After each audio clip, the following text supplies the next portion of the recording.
यं ब्रह्मा वरुणेन्द्ररुद्रमरुतः स्तुन्वन्ति दिव्यैस्तवैः वेदैः साङ्गपदक्रमोपनिषदैः गायन्ति यं सामगाः ध्यानावस्थिततद्गतेन मनसा पश्यन्ति यं योगिनो यस्यान्तं न विदुः सुरासुरगणाः देवाय तस्मै नमः। अब विष्णु भगवान, तो हम जानते हैं कि हर शब्द संस्कृत में एक धातु से आता है, यानी रूट। तो विष्णु जो शब्द है इसका क्या अर्थ है, कौन से धातु से आता है? व्याप्नोति इति विष्णु। व्याप्नोति यानी जो सब कुछ व्याप्त करके, माने परवेडिंग एवरीथिंग, सब में है। भगवान ऐसी कोई जगह नहीं है जहां पर नहीं है। तो कहते हैं कि वेवेष्टि व्याप्नोति इति विष्णु। विष धातु से यह शब्द आता है और विष धातु का अर्थ है व्याप्ति। महाभारत में इस प्रकार कहा गया है, व्याप्ता में रोदसी पार्थ क्रांतिश्चाभ्यधिकं मम क्रमणाचाप्यहं पार्थ विष्णुर इति अभिसंगित।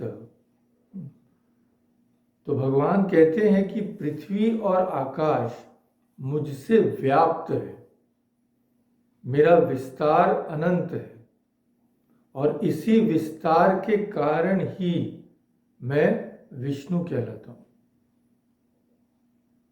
क्रमणाच अपि अहम पार्थ विष्णुर इति अभिसंगित। चूंकि मैं सब जगह व्याप्त हूं, इसीलिए मैं विष्णु कहलाता हूं। तो इसका तात्पर्य यह है कि देश काल वस्तु रूप त्रिविध परिच्छेद शून्य जो है वे विष्णु है। यानी देश माने स्पेस। तो ऐसा नहीं है कि विष्णु यहाँ पे है इंडिया में नहीं है, या इंडिया में यहाँ पे नहीं, ऐसा नहीं। काल यानी ऐसा नहीं है कि विष्णु सत्ययुग में थे अभी नहीं है। और वस्तु, ऐसा नहीं कि विष्णु खाली पुण्यात्मा में है, पापी में नहीं है, सब जगह ही है। तो देश काल वस्तु त्रिविध परिच्छेद शून्य जो है, यानी कोई भी उनकी कोई सीमा नहीं डाल सकता। देश हो या काल हो या वस्तु हो। तो उपनिषद में है स एव तुरीयम ब्रह्म और स एव विष्णु। स एव समस्त ब्रह्मवाचक वाच्य परम ज्योति।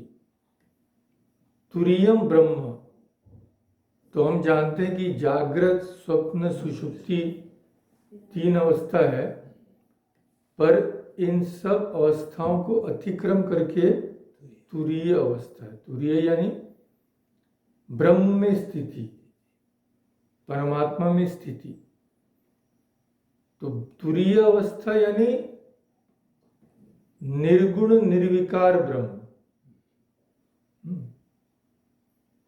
तो यहां कहते हैं कि स एव तुरीयम ब्रह्म, वह विष्णु ही तुरीयम ब्रह्म है। तो ऐसा नहीं है कि निर्गुण निराकार ब्रह्म अलग है और विष्णु अलग है, क्योंकि विष्णु के तो हम देखते हैं शंख चक्र गदा पद्म रहता है, तो वो ब्रह्म ही साकार विष्णु है, वो ब्रह्म ही निराकार है। यह बात। तो उपनिषद ने जिन्हें जागृत स्वप्न सुषुप्ति तीन अवस्थाओं से अतीत तुरीय ब्रह्म बतलाया है, वे ही भगवान विष्णु हैं और वे ही परम ज्योति स्वरूप सच्चिदानंद घन परमात्मा विष्णु ब्रह्मवाचक संपूर्ण नामों के वाच्य हैं। तो भगवान विष्णु की दिव्य व्यापकता जिस प्रकार निर्गुण निराकार स्वरूप में है, उसी तरह सगुण साकार स्वरूप में भी है। यह तो विष्णु पुराण में भी विष्णु शब्द की व्युत्पत्ति दी हुई है। तो व्युत्पत्ति तो आप लोग जानते ही है ना, व्युत्पत्ति यानी शब्द किस तरह से आता है। जैसे पीतांबर, कृष्ण को बोलते हैं ना पीतांबर, तो संस्कृत में बोलते हैं कि पीतम अंबरम यस्य, यानी अंबर यानी कपड़े, जिनके कपड़े पीत हैं, पीत रंग के हैं, वे विष्णु हैं। इसको बोलते हैं शब्द की व्युत्पत्ति, यानी शब्द किस तरह से आता है, उससे हम लोग शब्द का पूरा अर्थ समझ लेते हैं। क्योंकि संस्कृत में प्रॉब्लम क्या है कि संधि और समास करके शब्द इतने कठिन हो जाते हैं कि बिना ऐसा विच्छेद किए उन्हें समझना कभी कभी कठिन हो जाता है। तो विष्णु पुराण में विष्णु शब्द की व्युत्पत्ति इस रूप में मिलती है, विशति इति विष्णु, और कहा गया है यस्मात् विश्वम इदम सर्वम तस्य शक्त्या महात्मनः तस्माद् एव उच्यते विष्णुर विष धातो प्रवेशनात्। विष धातु यानी धातु, उसका रूट है विष, और यस्मात् चूंकि विश्वमिदम, इस ये पूरा विश्व, तस्य शक्त्या महात्मनः, यह संपूर्ण विश्व उन परमात्मा की शक्ति से व्याप्त है। ऐसी कोई जगह नहीं है जहां परमात्मा की शक्ति न हो। तो चूंकि सारा संसार उस विष्णु से व्याप्त है, परमात्मा की शक्ति से व्याप्त है, उस ब्रह्म की शक्ति से व्याप्त है, अतः वे विष्णु कहलाते हैं। फिर कहते हैं विष धातु प्रवेशना, प्रवेश करने के अर्थ में विष धातु का प्रयोग होता है। ये तो हम लोग हिंदी में भी इसमें जानते हैं। हिंदी में शायद विष का अर्थ नहीं है, पर संस्कृत में तो बहुत ही कॉमन है ये, प्रविशंति, हाँ प्रवेश करना, हिंदी में कहते हैं ना प्रवेश करना। तो प्रवेश क्या है, वही विष धातु। प्रवेश करना माने अंदर जाना। तो यहाँ भी एक ही धातु है। तो चूंकि प्रवेश करना का अर्थ है किसी के अंदर जाना, व्याप्त होना, और उसी धातु से विष्णु शब्द आया है, इसीलिए विष्णु का अर्थ है जो संपूर्ण ब्रह्मांड में व्याप्त है।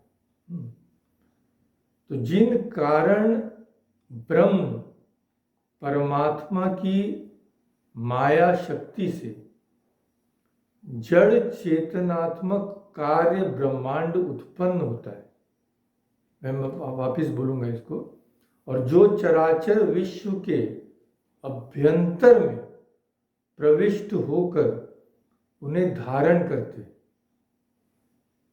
मैं फिर कहता हूं, तो यह सारा ब्रह्मांड कार्य है, इफेक्ट। अब जो कार्य है उसका तो कारण भी होगा, है कि नहीं? कारण बिना कार्य नहीं हो सकता। अब हाँ, तो अब अगर बोले कि ब्रह्मांड कार्य है तो उसका कारण क्या है? कुछ तो कारण होगा। कारण ईश्वर है। इसका अर्थ क्या है कि ईश्वर अलग है, ब्रह्मांड अलग है? ऐसा नहीं हो सकता, क्योंकि ईश्वर ब्रह्मांड में भी सब जगह व्याप्त है। इसका अर्थ क्या हुआ कि ये सृष्टि ऐसी है कि इसका कार्य भी ईश्वर है, कारण भी ईश्वर है। पर हमें तो समझना पड़ेगा, इसीलिए हम दो भागों से इसे, एक ही चीज को दो तरीके से बोलते हैं। कार्य ब्रह्म, कारण ब्रह्म है एक ही चीज, पर कभी हमें कार्य रूप से उसकी अनुभूति होती है, कभी कारण रूप से होती है एक ही चीज। इसीलिए कहते हैं कि देखिए, जिन कारण ब्रह्म परमात्मा की, यहां पे परमात्मा को कारण रूप से देख रहे हैं, जिनसे सारी सृष्टि की उत्पत्ति हुई। तो जिन कारण ब्रह्म परमात्मा की माया शक्ति से जड़ चेतनात्मक कार्य ब्रह्मांड उत्पन्न होता है। यह ब्रह्मांड में क्या है? दो तरह की वस्तु है, एक जड़ यानी चर अचर, चराचर प्राणी बोलते हैं ना, तो चर अचर यानी जिनमें प्राण है, जिनमें प्राण नहीं है, तो उसे कहते हैं जड़ और चेतन। तो कारण ब्रह्म परमात्मा हुए, अपनी माया की शक्ति से वे इस सारे विश्व की उत्पत्ति करते हैं। विश्व में दो ही तरह की वस्तुएं हैं, जड़ चेतन, चर अचर। तो कारण ब्रह्म से कार्य ब्रह्मांड की उत्पत्ति हुई। ब्रह्मांड यानी यह पूरा विश्व, पर याद रहे यह ब्रह्मांड भी ब्रह्म से अलग नहीं। तो हम कारण ब्रह्म भी कह सकते हैं, कार्य ब्रह्म भी कह सकते हैं, पर समझाने के लिए इसे कहते हैं कारण ब्रह्म, कार्य ब्रह्मांड। कारण ब्रह्म से यानी ईश्वर से यह ब्रह्मांड उत्पन्न होता है, और ब्रह्मांड में चर अचर प्राणी दोनों हैं। तो जिन कारण ब्रह्म परमात्मा की माया शक्ति से जड़ चेतनात्मक कार्य ब्रह्मांड उत्पन्न होता है, और जो चर अचर विश्व के अभ्यंतर में यानी अंदर प्रविष्ट होकर उन्हें धारण करते हैं। उन्हें धारण वही करते हैं क्योंकि सबका अधिष्ठान वे ही है। किस तरह से? जैसे वेदांत में जैसे बोलते हैं कि हम लोग सांप देख रहे हैं रज्जू में, एक रस्सी का टुकड़ा है, उसमें हम लोग सांप देख रहे हैं। हम लोग देख रहे हैं सर्प, पर अगर वह रस्सी नहीं रहे तो हमें क्या सर्प दिखेगा? नहीं दिखेगा। उस सर्प का अधिष्ठान ही है वह रज्जु। तो कह सकते हैं कि वह रज्जु ही उस सर्प को धारण किए। रज्जु बिना सर्प का अस्तित्व हो ही नहीं सकता। तो वैसे ही यह ब्रह्मांड है, इसके पीछे जो सत्ता है, जैसे हम लोग सिनेमा पहले देखते थे सिनेमा हॉल में, आजकल भी यहाँ पे जरूर होता होगा, तो जो चित्र दिखाते हैं वो स्क्रीन के ऊपर दिखाते हैं। अगर वो स्क्रीन नहीं रहेगा तो चित्र का अस्तित्व नहीं रहेगा। तो एक तरह से कह सकते हैं कि उन चित्रों को धारण कौन करता है? वो स्क्रीन ही धारण कर रहा है ना। तो इसी तरह से इस विश्व ब्रह्मांड को जो हम लोग देख रहे हैं, हम लोग को जो अनुभूति हो रही है, वो असल में अनुभूति हो रही है परमात्मा की। पर चूंकि हम अज्ञान से अंधे हैं, इसीलिए हमें द्वैत बुद्धि हो रही है कि नाना प्रकार की वस्तुओं की अनुभूति हो रही है। उसके सबके अंदर जो एक ही परमात्मा है, उनका हमें बोध भी नहीं हो रहा है, पर वो है। और चूंकि सबका अधिष्ठान वे ही है, इसीलिए हम कह सकते हैं कि वे सब वस्तुओं को, यानी सारे ब्रह्मांड को वे ही धारण किए हुए, सबके अभ्यंतर प्रविष्ट होकर। क्योंकि हम जो रज्जु में सर्प देख रहे हैं, वह सर्प के अंदर पूरा रज्जु ही तो व्याप्त है, और तो कुछ है नहीं। तो यहां भी ऐसे ही है। हम जो विश्व ब्रह्मांड देख रहे हैं, वो असल में ईश्वर को ही देख रहे हैं, यानी ईश्वर ही उसमें व्याप्त है। देख रहे हैं ईश्वर को, पर क्या हो रहा है कि हम इतने दूर चले गए हैं उस अनुभूति से कि हम कहते हैं ईश्वर उसमें व्याप्त है। यानी इस मरीचिका में रेगिस्तान व्याप्त है, इस तरह से भी कह सकते हैं। तो ये देखिए, एक वाक्य में कितनी बातें कह दी हैं कि जिन कारण ब्रह्म परमात्मा की माया शक्ति से जड़ चेतनात्मक कार्य ब्रह्मांड उत्पन्न होता है, और जो चराचर विश्व के अभ्यंतर में प्रविष्ट होकर उन्हें धारण करते हैं, वे ही सचराचर विश्व की उत्पत्ति एवं पालन करने के कारण भगवान विष्णु के नाम से पुकारे जाते हैं। तो ये बात, तो ये लोग प्रकांड पंडित हैं असल में, ये जो जिनके वाक्य में पढ़ रहा हूँ, तो इनके लिए ये सब ऐसे ही है, वैसे ही बोलते हैं, पर हमारे तो समझ में नहीं आता है ना। इसलिए इसको अलग अलग बोलने से एक वाक्य में देखिए कितनी बातें कह दी गई। तो ये लोग तो रात दिन शायद संस्कृत में चर्चा करते हो, पर हम लोग जैसे साधारण मनुष्य के लिए जब तक इसका एक एक शब्द समझ नहीं आए, इस एक वाक्य को समझना भी मुश्किल हो जाता है। तो विष्णु तत्व के बारे में जैसा हमने देखा कि धातु जिस धातु से आया है उसका अर्थ है व्याप्ति। इसे संस्कृत में कहते हैं धातु से शब्द की निष्पत्ति। शब्द का बनना धातु से, इसे निष्पत्ति कहा जाता है। तो ये सब जान लीजिए कि व्युत्पत्ति निष्पत्ति क्या होता है, क्योंकि बार बार ये शब्द आएंगे। तो मूल बात जो कही गई कि व्यापक पर ब्रह्म परमात्मा को ही विष्णु कहा जाता है, जो सब में व्याप्त है। गीता में कहा है कि जिस तरह से मणियों की माला में जो सूत्र है, एक माला हम सभी बनाए हैं पूजा के लिए, तो हम लोग क्या करते हैं, एक सुई की नोक से सब में ढुकाते हैं, वो घुसाते हैं ना उसको। तो कोई भी मणि या कोई भी फूल उस माला के बिना तो नहीं है, माला के सारे ही वो ग्रथित है।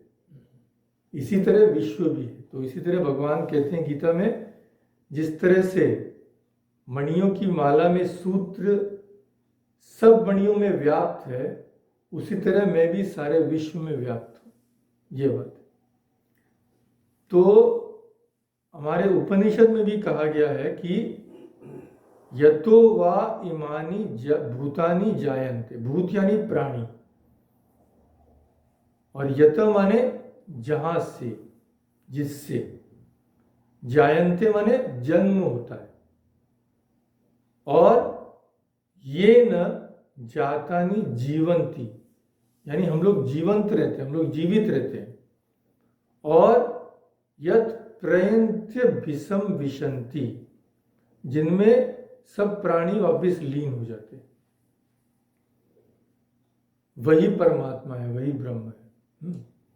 तो ये सब बहुत ही प्रचलित श्लोक हैं उपनिषद के। इन्हें सुनते सुनते हमारे मन में ये धीरे धीरे ये भी व्याप्त हो जाएंगे मन में। हाँ, यतो वा इमानि भूतानि जायन्ति जायन्ते येन जातानि जीवन्ति यत् प्रयन्त्य विषम विशन्ति तद विजिज्ञासस्व तद ब्रह्म इति। ये पूरा श्लोक है। विजिज्ञासस्व यानी उसे जानने की इच्छा करो। जिज्ञासा है ना हिंदी में शब्द, जिज्ञासा माने क्या? जानने की इच्छा। तो विजिज्ञासस्व यानी उसे जानो, जिससे इस सारी सृष्टि का जन्म होता है, जिसमें इस सारी सृष्टि की स्थिति है, और जहां पर यह सारी सृष्टि लीन हो जाती, वही ब्रह्म है, उसे जानो। यह बात। तो विशेष रूप से अनंत कोटि ब्रह्मांड उत्पादिनी शक्ति में, फिर ये लंबा लंबा वाक्य है, विशेष रूप से अनंत कोटि यानी ब्रह्मांड की कोई सीमा नहीं है। हम लोग मॉडर्न साइंस देख रहे हैं ना, तुमको कोई और छोर मिला है क्या यूनिवर्स का? कोई अंत नहीं है इसका। तो अनंत कोटि ब्रह्मांड उत्पादिनी शक्ति, इस ब्रह्मांड को जो उत्पादन कर रही है वह शक्ति, उस शक्ति में कार्य उत्पत्ति के लिए फिर कार्य कारण आ गया। तो जब ब्रह्मांड की उत्पत्ति हो रही है,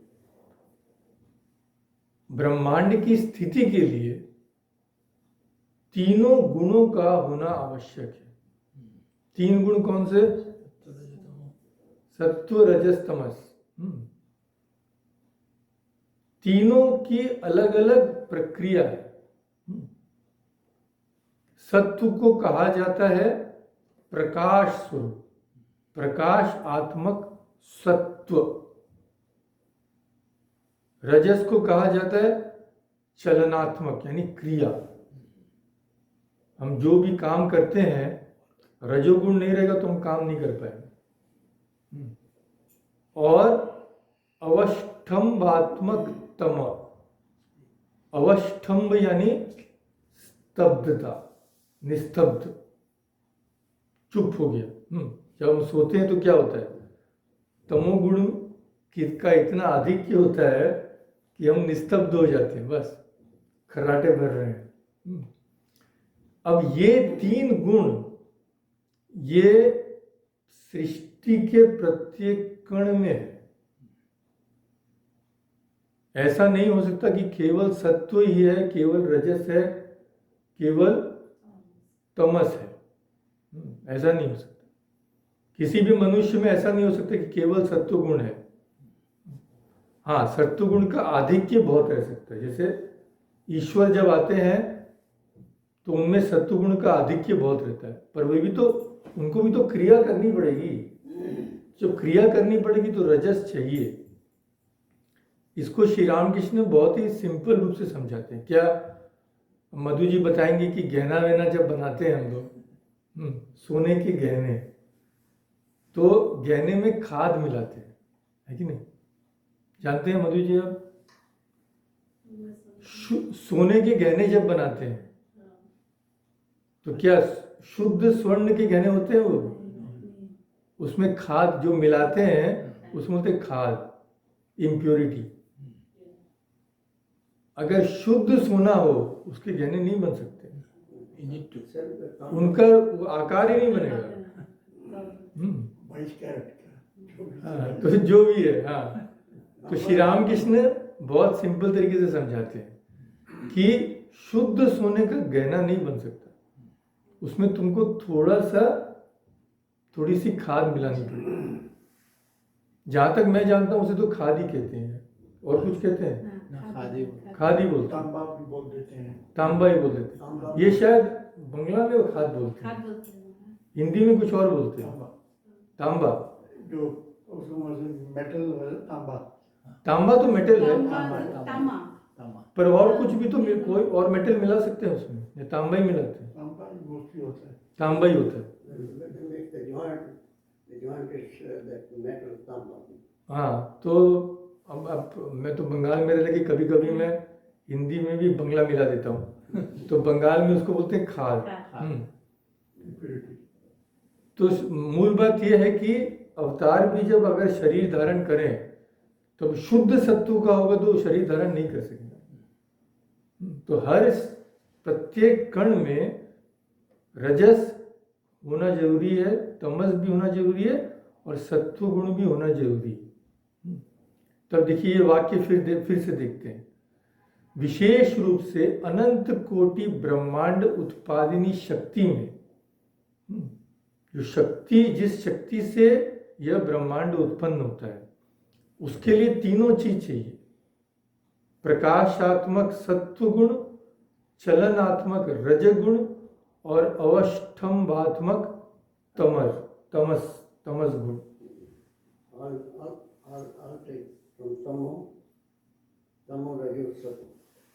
नहीं, पर उसमें तीनों होना चाहिए, तीनों होना ही पड़ेगा। ऐसा नहीं कि उसमें कन्वर्जन होता रहेगा। तीनों तमस, रजस और सत्व उसमें रहने पड़ेंगे। अब देखिए, जब हम ईश्वर को माया के आवरण से देखते हैं, तब ईश्वर के भी मानो इन गुण से संबंधित होने के कारण मानो तीन रूप हो गए। जैसे एक मनुष्य है, वो समझ लीजिए कुछ खेल रहा है, क्रिकेट खेल रहा है, कुछ भी खेल रहा है, तो उस समय उसकी रजस क्रिया ज्यादा है, तो क्रिकेटर हो गया उस समय।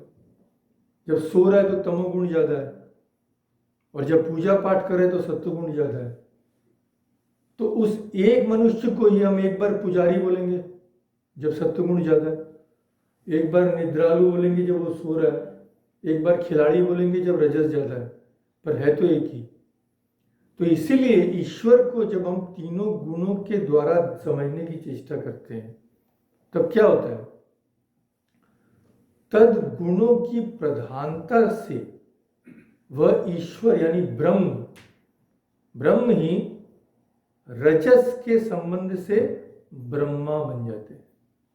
ब्रह्मा यानी जो पूरी सृष्टि करते हैं। तमस के संबंध से रुद्र बन जाते हैं, जो सृष्टि को लीन कर देते हैं। हम लोग कहते हैं विनाश, पर विनाश का अर्थ शून्य में मिल जाना नहीं है। हम लोग के यहां विनाश का अर्थ है कारण में लय हो जाना। तो रजस के संबंध से ब्रह्मा हो गए, तमस के संबंध से रुद्र हो गए, और सत्व गुण के संबंध से विष्णु। महाराज ये अपीयरेंसेस, ये तीन अपीयरेंसेस हैं। हाँ, आप अपीयरेंस नहीं, आप तीन तरह से उस एक ही ब्रह्म को देख रहे हैं। जैसे मैंने जो एग्जाम्पल दिया, एक ही मनुष्य जब सो रहा है, जब कोई खेल रहा है, कोई एक्टिविटी कर रहा है, या समझ लीजिए ध्यान कर रहा है, तो मनुष्य तो एक ही है। पर उन गुणों के तादात्म्य से अगर हम उसको देखें तो एक ही मनुष्य तीन प्रकार से उसकी आकृति हमें दिख रही है। तो उसी ब्रह्म को जब हम गुणों के तादात्म्य से समझने की चेष्टा करते हैं, ब्रह्म से ही सृष्टि उत्पन्न हो रही है, ब्रह्म में ही इसकी स्थिति है, ब्रह्म में ही ये लीन हो रहा है। पर मानो जब सृष्टि हो रही है तब रजोगुण काम कर रहा है, एक्टिविटी हो रही है ना।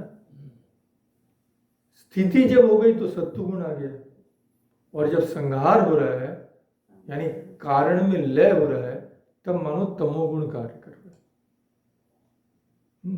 तो इसलिए कहा गया है तद गुणों की प्रधानता से ही ब्रह्म ही रजस के संबंध से ब्रह्मा, तम के संबंध से रुद्र एवं सत्व के संबंध से विष्णु बन जाते हैं।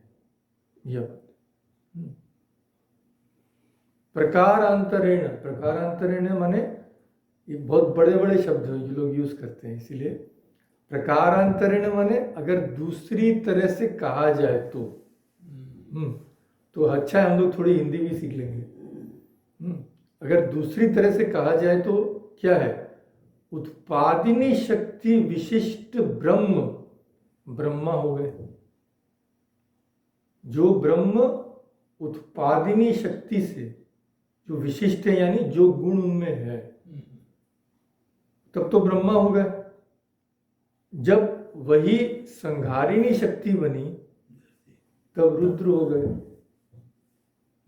वही शक्ति जब पालिनी शक्ति बनी तब हो गए विष्णु। तो कितनी सुंदर तरीके से इन्होंने समझाया है। बस यही बात है, अगर मूल में पढ़े तो एक एक वाक्य को 4 बार पढ़ना पड़ेगा समझने के लिए, यही बात है, क्योंकि बहुत कुछ कह देते हैं लोग एक एक वाक्यों में। तो इसका अर्थ क्या हुआ, अनंत कोटि ब्रह्मांडात्मक संपूर्ण के विश्व के उत्पादक ब्रह्मा, उत्पन्न ब्रह्मा से हो रहे, पालक विष्णु, संहारात्मक रुद्र, संहारक रुद्र, एक ही है, असल में एक ही है। वे ही महाविष्णु, महारुद्र आदि नामों से भी जाने जाते हैं। जैसे उदाहरण दिया हुआ है किसान का, तो किसान खुद ही फसल उगाता है, खुद ही फसल काटता है, खुद ही उसकी देख रेख करता है। तो उसी तरह ईश्वर ही विश्व की सृष्टि करते हैं, विश्व का पालन करते हैं और विश्व का संहार करते हैं। क्योंकि अगर 2 या 3 ईश्वर मान ले तो प्रॉब्लम हो जाएगी ना। अगर भगवान सर्वशक्तिमान विष्णु परमात्मा से पालित संसार का अगर यह मान लें कि रुद्र संहार करते हैं, तो ये कैसे हो सकता है? तब विष्णु और रुद्र अगर अलग हो गए और रुद्र अगर संहार करेगा ब्रह्मांड का तो वो तो विष्णु का भी संहार कर देगा, है कि नहीं? यदि सर्व संहारक रुद्र को ही परमेश्वर माने, समझ लीजिए, बोलते हैं भाई ब्रह्मा अलग है, हाँ विष्णु अलग है, तो सर्व संहारक रुद्र को ही परमेश्वर माने तो फिर विश्व को पालने वाला कौन है? यदि विष्णु से भिन्न ही रुद्र है तो सर्व संहारक रुद्र के द्वारा विष्णु का भी तो संहार हो जाएगा, है कि नहीं? अगर उससे अलग है तो अतएव विष्णु एवं रुद्र दोनों को एक ही परमेश्वर मानना समुचित होता है। कोई भी संहारक, कोई संहार करने वाला है, समझ लो, वह सब कुछ का संहार कर सकता है, पर वह क्या अपनी अंतरात्मा का संहार कर सकता है? ये सोचिए। तो कोई भी संहारक चाहे कोई भी हो अपनी अंतरात्मा का संहार नहीं कर सकता। तो सर्व संहारक जो शिव हैं वे भी अपनी आत्मा का संहार नहीं कर सकते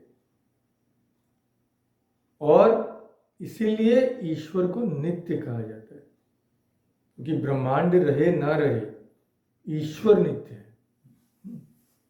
ब्रह्मांड तो उनके कारण में लीन हो जाएगा पर ईश्वर का अस्तित्व सदा बना रहेगा। और अनेक ईश्वरों का मानना युक्ति विरुद्ध भी है, क्योंकि जब अगर दोनों में मतभेद हो गया और विरुद्ध प्रकार के संकल्प जब हुए तो दो ईश्वर टिक नहीं सकेंगे। अगर ब्रह्मा बोला मैं भी सृष्टि करूंगा, शिव जी बोले मैं इसी समय संहार करूंगा, तो क्या होगा? अब दोनों के संकल्प तो रुद्ध हो गए ना। अगर दो ईश्वर मान लें तो ब्रह्मा बोले मैं सृष्टि करूंगा, रुद्र बोले भाई मैं तो इसी समय संहार करूंगा, तो क्या होगा? एक संकल्प दूसरे संकल्प से प्रतिरुद्ध हो गया, थम गया।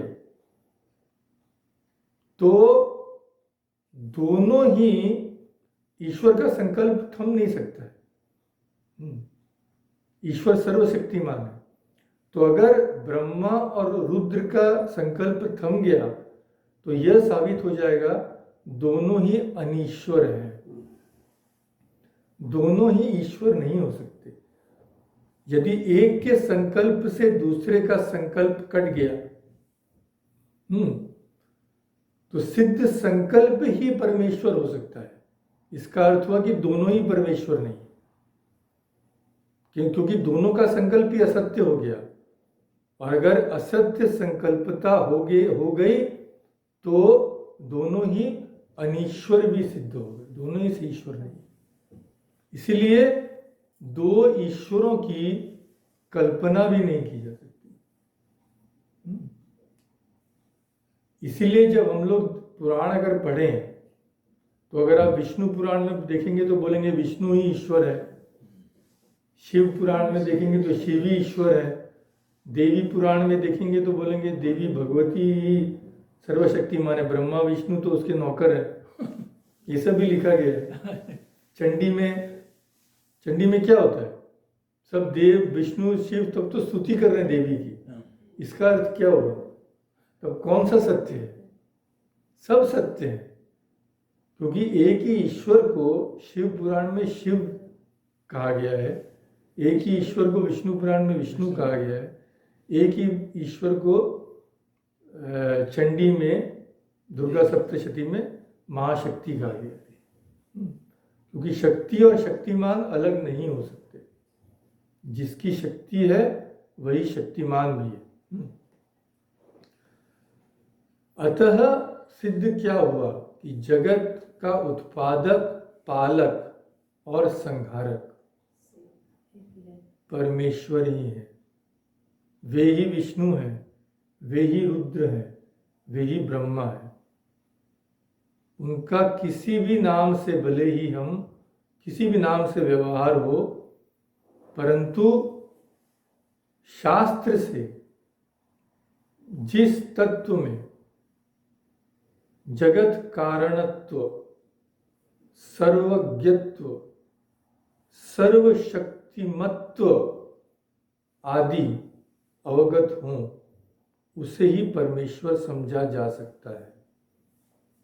फिर कहता हूं, क्योंकि ये बहुत बड़े बड़े वाक्य हैं।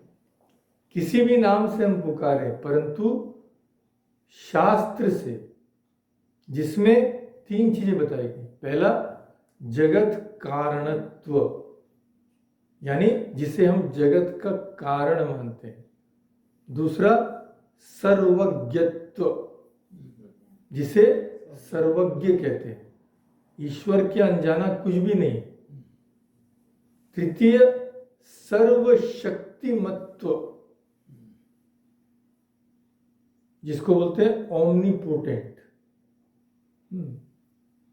सर्वशक्ति ईश्वर में है।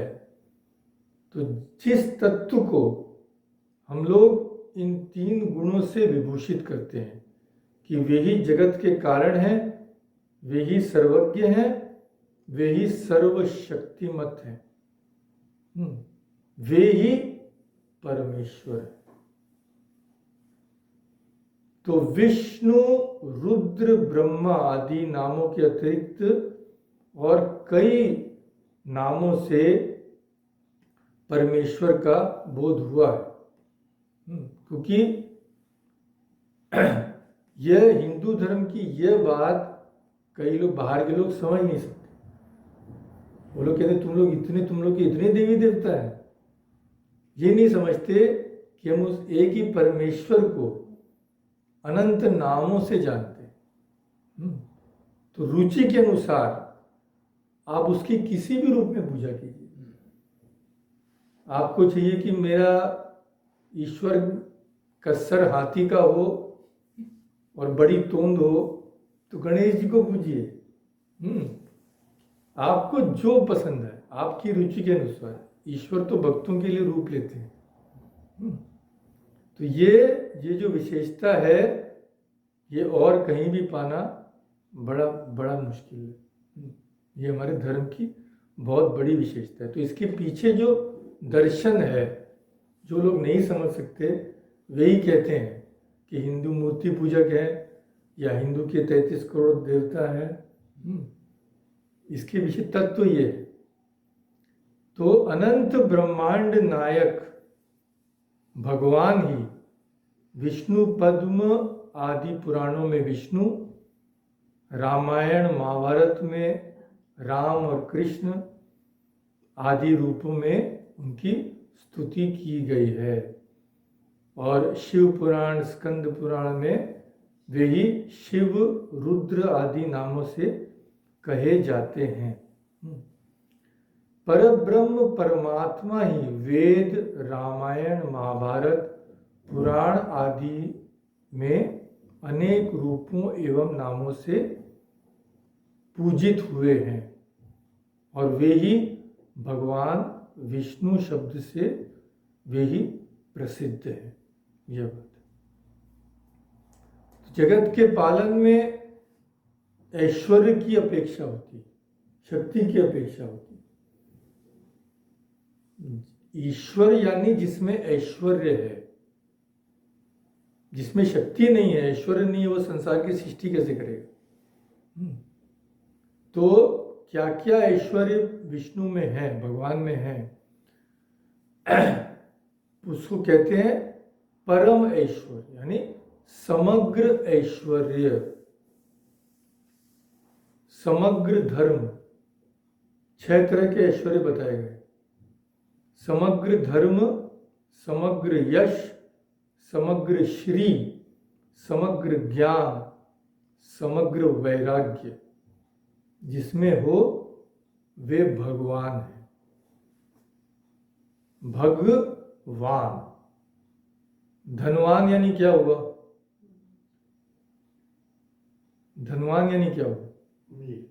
जिसमें, जिसके पास धन है। तो भगवान यानी जिसके पास भग है, और भग का अर्थ क्या है? समग्र ऐश्वर्य। तो जिस ईश्वर, जिसके पास समग्र ऐश्वर्य है, समग्र धर्म, समग्र यश, समग्र श्री, समग्र ज्ञान, समग्र वैराग्य, वे ही भगवान है। अथवा प्राणियों की उत्पत्ति, प्रलय, गति, विद्या, अविद्या, उनका भूत भविष्य सब जानने वाले जो हैं, वे ही भगवान हैं। तो अनेक हमारे वैदिक मंत्र भी हैं, जिनमें एक मंत्र है पुरुष सूक्त, ऋग्वेद की पुरुष सूक्त, ऋग्वेद का पुरुष सूक्त, तथा अन्यत्र पुराणों में भी बहुत भगवान की स्तुतियां हैं। तो सभी में अंग प्रत्यंगों की भावना भगवान विष्णु में की गई है। वैसे तो भगवान अखंड है, भगवान को कोई खंडित नहीं कर सकता। तो भगवान का स्वरूप क्या है? अखंड सच्चिदानंद। पर हम जैसे साधारण मनुष्य उसकी धारणा नहीं कर सकते। अखंड सच्चिदानंद की धारणा करने बैठेंगे तो खर्राटे भरने लगेंगे। इसीलिए भक्त अनुग्रहार्थम, यानी भक्तों की विवशता देखते हुए उन पर कृपा करने के लिए भगवान विशुद्ध सत्वमयी लीला शक्ति के योग से, शक्ति में 3 गुण हैं, सत्व रजस तमस, पर भगवान जब अवतरण करते हैं या भगवान जो रूप धारण करते हैं वह उसमें सत्व गुण की प्रधानता होती है। इसलिए कहा गया विशुद्ध सत्वमयी लीला शक्ति। उस शक्ति में सत्व की प्रधानता है। ये श्री रामकृष्ण में हम लोग देखते हैं सत्व गुण का कितना आधिक्य था। कहते हैं कि 12 साल तो वो सोए नहीं। एक समय ऐसा भी था। और स्वामी विवेकानंद की जीवनी में भी कई घटनाएं हैं जिनसे पता चलता है कि उनकी निद्रावस्था हम लोगों से बहुत कम थी। सत्वगुण का प्रधान था ये बात। इसलिए कहा गया विशुद्ध सत्वमयी लीला शक्ति के योग से चिदानंदमय विग्रह को धारण करते हैं। अखंड सच्चिदानंद क्या करते हैं? भक्तों पर अनुग्रह करने के लिए विशुद्ध सत्वमयी लीला शक्ति के योग से, यानी उस लीला शक्ति के संबंध से विग्रह धारण करते हैं, यानी रूप धारण करते हैं। वह विग्रह कैसा होता है? उसमें सत्व की प्रधानता होती है और वह चिदानंद होता है। चित यानी कॉन्शियसनेस, जड़ नहीं होता। उनका विग्रह चित और आनंदमय होता है। यह बात। तो युग के अनुरूप ही युग नियामक भगवान का भी रूप होता है। इसीलिए स्वामी विवेकानंद श्री रामकृष्ण को क्या कहते हैं? कहते हैं युगावतार, इस युग के अवतार। तो इस युग में शंख चक्र गदा पद्म लेकर नहीं आए, धनुष बाण लेकर नहीं आए।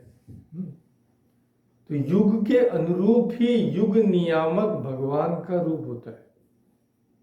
जैसे मनुष्यों का नियमन करने के लिए भगवान को मनुष्य अनुरूप बनना पड़ता है, वैसे ही युग नियमन के लिए भगवान को युगानुरूप बनना पड़ता है। तो कभी तो मत्स्य अवतार लिए, कभी मीन का रूप, मीन तो शायद मत्स्य ही है, और कभी शूकर का अवतार लिए। तो ये सब दशावतार स्तोत्र में है, जैसे जो हम लोग कल किए थे, आज भी कर सकते हैं।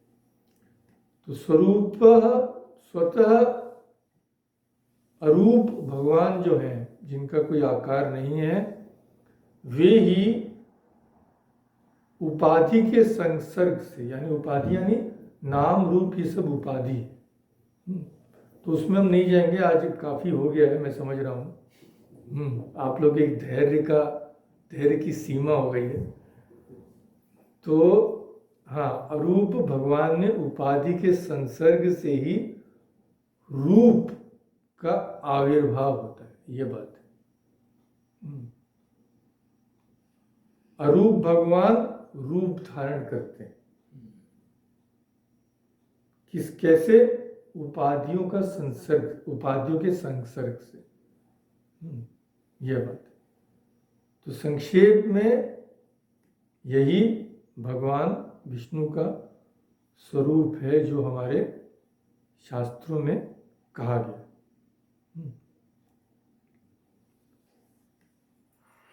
तो जब इससे पहले कि आप लोगों का सत्वगुण तमोगुण में परिणत हो जाए, हम लोग यहीं समाप्त कर देते हैं। ओम शांति शांति शांति। हरि ओम तत्सत। श्री राम कृष्ण